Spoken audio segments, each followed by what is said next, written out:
Circo is a documentary about the Ponce family circus in Mexico, which has been living and performing on the road continuously since the late 19th century.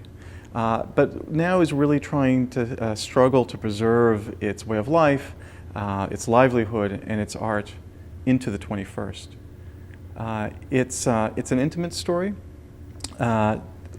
told through really small moments in the lives of the Ponce family, but really that speaks to universal themes of family bonds, of responsibilities between children and parents, and of trying to figure out really what's best to do for your family while it's undergoing economic distress.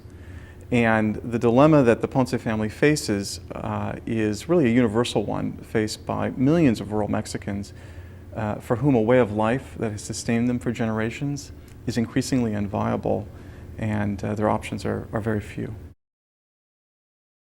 I'm going to have to say that this is going to sound like I'm a little bit too on theme with the subject of my film, but I would have to say that Mexican taquitos are the best metaphor for independent filmmaking. Why?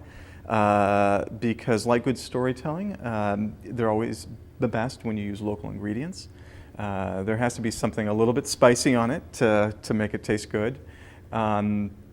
And also, no matter what you do, it's going to be messy. And making independent documentary films is, if nothing else, a messy business.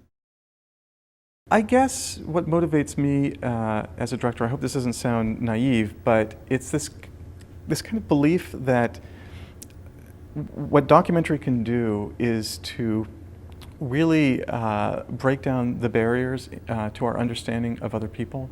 What you do when you watch a documentary is you really put yourself in someone else's shoes for an hour and a half, and kind of see the world through their eyes. And I think one leaves that experience with a much better understanding of people that you wouldn't think you might be able to understand or even connect to. And so for me, I'm motivated by this belief that cinema and that documentary can achieve, a better understanding amongst disparate peoples.